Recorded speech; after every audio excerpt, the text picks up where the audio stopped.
I have no idea if you're allowed to wear a Christmas hat after Christmas, but hey, Santa Claus doesn't need it anymore because he's done that really weird thing he does once a year when he breaks and sneaks into your house and leaves you presents. I don't want to be that guy. I think you should be trusting Father Christmas. But let us not worry about that. This video has nothing to do with weird old creepy men trying to break into your houses. Instead, it's about giving the ups and the downs to the latest episode of WWE SmackDown. And this was like a mini pay-per-view. I had a rollicking good time. So the finger of power, he's gonna have a good time too. Although he controls me, let's not worry about it. And let's up those downs for SmackDown.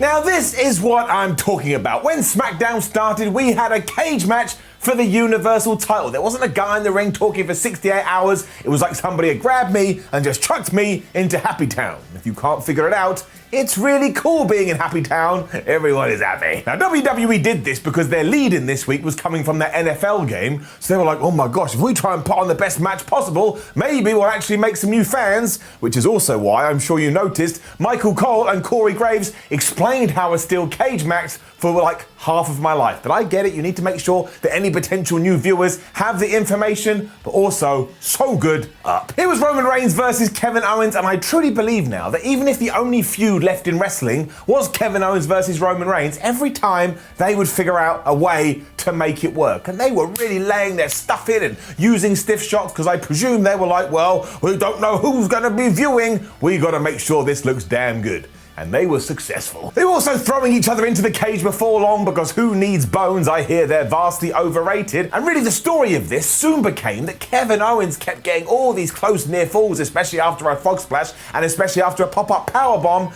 but that damn tribal chief, he kept kicking out. And the only issue was that I wasn't going as nuts for these as I was hoping, because deep down in my gut and in my stomach and in my loins, I was just like, I don't actually believe that Kevin Owens is gonna become Universal Champion today. I really would like him to, but what are you gonna do? That's just wrestling. They did do a damn good job of trying though, especially when Kevin hit a fisherman buster, whatever the hell it's called, off the second rope. That looked truly devastating, but all it really did was just piss Roman Reigns off. Like all of a sudden he thought, man, if I don't get this match done soon, somebody may sit in my seat at the head of the table. And as we know, he will not like that. There was a really cool bit where Kevin kicked out of the Superman punch, so Roman Reigns applied the guillotine choke, but Kevin Owens got out of that by starting to choke Roman Reigns on the top rope. So it's that classic, oh, you tried to kill me? Well, now I'm gonna try and kill you spot. We also did as much as we could here to protect Owens, including allowing him to kick out of the spear, and then you had this great moment where Roman Reigns, all over his face, he was experiencing self-doubt, and this just makes this character all the more fabu, because he walks around like, oh, I'm Roman Reigns, tribal chief, everybody loves me, but deep down, it's probably not. It's probably the opposite. He probably has no confidence, so it's all a facade. I probably also made a lot of that up, but I don't care. It makes me enjoy the show more. It also meant that Reigns was just gonna walk out of the cage and get it done, but much like he had done at the TLC pay-per-view, Owens just grabbed his foot and he was like, you ain't going nowhere, you lich. It wasn't lich, it rhymes with lich, and so the fight continued. There was a little bit of sadness, and I just want to make it clear that this was so good. Roman rocked and Kevin Owens rocked too, but I just knew that at some point Jey Uso was gonna run down. Now I get it, it perfectly ties into the story, and it perfectly ties into the narrative, but it just waters down what a cage match is meant to be. The whole stipulation is, oh, people keep interfering, so we'll put you in a big structure so nobody can get in, and then every time WWE does one of these, somebody gets in. Because yes, out came Jey Uso as soon as it looked like Kevin Owens was gonna get the victory, and he just started to beat up Kevin Owens, and then Roman Reigns started to beat up Kevin Owens, because Kevin Owens is like the greatest babyface ever. He fought back, but you knew what was gonna happen, and it did, especially when Uso took Kevin Owens' arm, and he handcuffed him to the cage. You can't get over that. You're not Superman. This did allow Roman to then leave the cage as if he was just like, I don't know, going for his Sunday morning cup of coffee. I mean, he was so lackadaisical, so he is still, and he remains, your Universal Champion. But yes, like I say, we did protect Kevin Owens as much as we could here. As long as he does have a plan after this, please WWE, do not sink him back into limbo.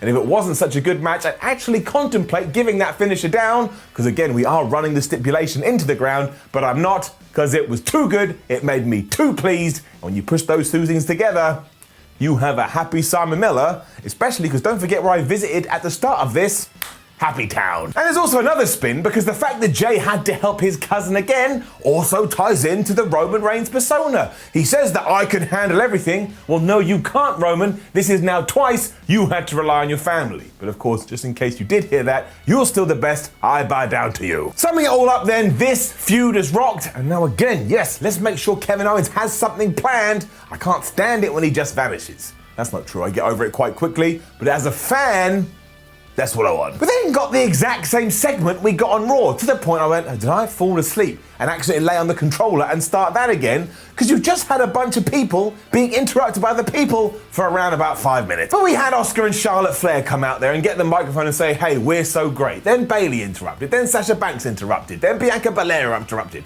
then Carmella interrupted, and all they did was talk in like video game lines. You know, playing the video game and everyone says something stereotypical like, I am the best, you must beat me. And then they just had a match. As if by magic, poof, it was away. And of course it meant Carmella was teaming up with Bayley, Bianca was teaming up with Sasha, and the tag team champions were being the tag team champions. But with all that said, this was a terrific tag team match and once again made me feel all happy in my tum-tum. It's getting it up. It was also elimination rules, which meant they got some serious time and there was like some suspense in the air. And I'm going to assume this. You are a wrestling aficionado, as am I, so you would have gone, oh, I know what they're going to do. Given that we can have 2 pinfalls or 2 submissions in this match, given that Bianca Belair lost to Bayley last week, why doesn't she get a pinfall here? And then everybody backstage in WWE will be happy because they love 50-50 booking. And look, I don't really, but sometimes you do need it, and this felt like a perfect opportunity. And you'll be even more excited about this when I tell you the first team to go was Bayley and Carmella. So you're like, oh, Bianca Belair, I wonder what she did.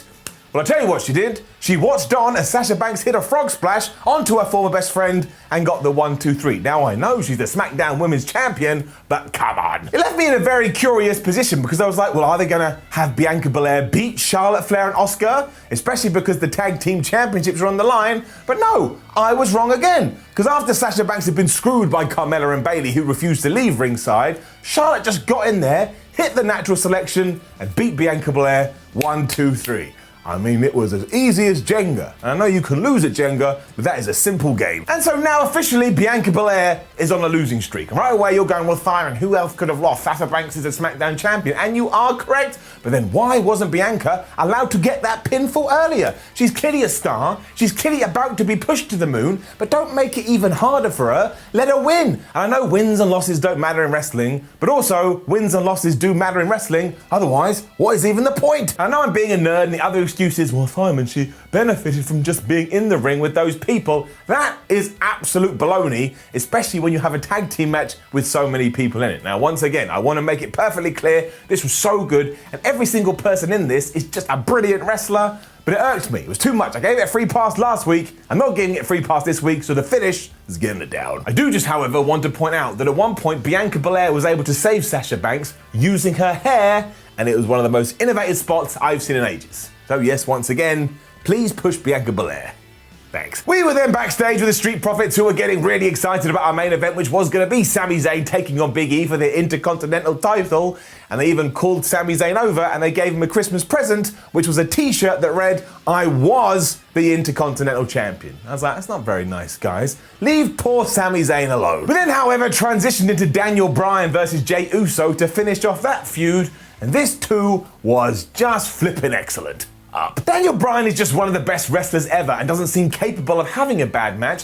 And let us not do anything but give a round of applause, like I'm a seal, to Jey Uso. Because do not forget, at the start of the year and for the last 32 years, we've gone Jey Uso, tag team wrestler. But now, even when Jimmy comes back, if you want to keep pushing Jey as a singles dude, I'm all right with that. He has found his flow. Uso jumped Bryan before the match had even begun, which gave him a huge advantage, because even when Daniel was able to fight back, he did things such as this. He tried a suicide dive, Jey Uso got out of the way, and Daniel Bryan went careering into the announce table. And I had one of those moments, I was like, please, can somebody take care of Daniel Bryan? He's very precious. The key, however, was that throughout this, Daniel Bryan had been focusing his offense on Jey Uso's leg and Jey Uso's ankle. So when he went for a frog splash and went, oh no, my leg is hurt, the tide began to change. He took so long that Daniel Bryan was able to kick out, so Jey was like, okay, fine, well, I'll go and hit another one. But this time, Daniel Bryan was able to get his knees up, and then he went submission crazy. He tried the yes lock, he tried a half Boston crab, but Jey Uso was having none of this.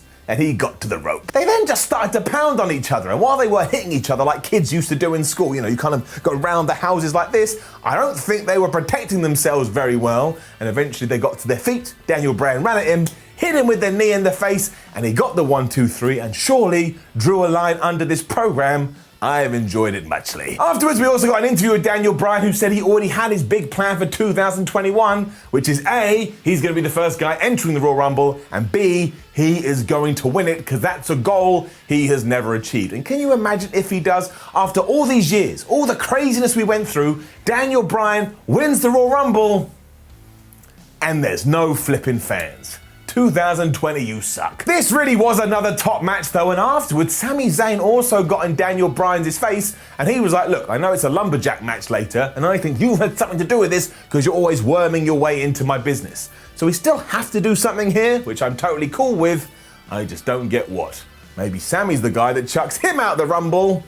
We will see. Bryan finished it off with some topical humor when he said, well, that guy must not have got a PS5 for Christmas, and I was like, it's so up to date. I didn't get one either. It was then right into this match between Sami Zayn and Big E for the Intercontinental Championship, which was also our main event. And honestly, WWE, thumbs up for you. This is what I want from my wrestling. It was really fast, it was really condensed. It was just such a well put together show. It also meant that this episode ended with a happy ending, and I kind of feel like we never get that from World Wrestling Entertainment either, so it was just ticking boxes all over the place, and it gets it up. It was also a lumberjack match because you could never have enough stipulations on one show, although WWE justified this because of course Sami Zayn's been winning all his matches by count out, so now he can't do it, and because there was lumberjacks, when Sami Zayn got thrown out, he was beaten up by the good guys, and when Big E got thrown out, he got beaten up by the bad guys.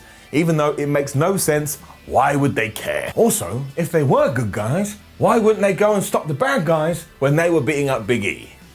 Think about that one. The key interaction I think you need to have focused on though was when Baron Corbin and the Knights of the Lone Wolf were beating up Big E, because next week we're getting Big E versus Baron Corbin, which I'm alright with, but I felt the need to let you know. Otherwise, Sami and Big E just went nuts here, even though the best bit was still when Sami Zayn just took his shirt and threw it into Big E's face. It made me laugh. But honestly, Sami Zayn dove over the top rope. Big E went for the Big E splash on the apron and missed. He did about 72 belly to bellies. This was really well done. Big E also did that spear off the apron, which always looks like everyone's gonna die because when you see the carnage, it looks like a car wreck. And because we did have a bunch of lumberjacks, at one point they were like, I can't deal with you anymore. And the other team were like, well, we can't deal with you anymore. And they started to have a big fight. And as soon as Sami realized this, he was like, oh my gosh, now I can run away, which he tried to do, but he forgot that Apollo Crews is the fastest man on the planet, and he sprinted up the rampway and he took him down. It meant all the jacks then picked up Sami Zayn and threw him back in the ring. Big E beat him up for a little bit. He hit the big ending. He got the 1, 2, 3, and for the first time since 2014, Big E is your Intercontinental Champion, and now we can get on the Big E boat and cross our fingers that he is on his way. WWE also ensured to make this feel like such a massive deal. Like the commentators were going nuts, all the lumberjacks got in the ring, the good ones anyway, and they put Big E on their shoulders. There was confetti coming from the sky. This is exactly what you need to do with the Intercontinental Championship. If you've never watched WWE before, instantly you go, wow, what a great prize he's just won. Now let's not flub it up. And I swear too, if this just turns out to be a holiday thing and next week Sami Zayn wins it back, well, I'm not going to do anything. Like, what can I do? I'm an idiot on a video wearing a stupid Santa hat that cost me like $5. I'm just going to be annoyed because really what we need to do now is we need to turn Big E into a major, major star. Trust me, he's got it in him. I will be disappointed though, like your mum, when she finds out you've been lying to her. And that did bring us to the end of this week's SmackDown, and let's not even muck around, it gets it up. SmackDown is on fire right now. I enjoy it every single week. And really, like, Raw writing team, if you're watching this, just do what SmackDown is doing. That's right there. Now don't forget to leave a comment below and let us know what you thought about last night's episode of SmackDown. Like the video, share the video, and please do subscribe. We would all appreciate it. Then go over to WhatCulture.com and read yourself some articles. Follow WhatCulture on Twitter, WhatCulture WWE, and watch more videos here on WhatCulture Wrestling. Don't know why I did it. My name is Simon from WhatCulture. I've got some weird thing around my head because I can feel it, and I will see you soon.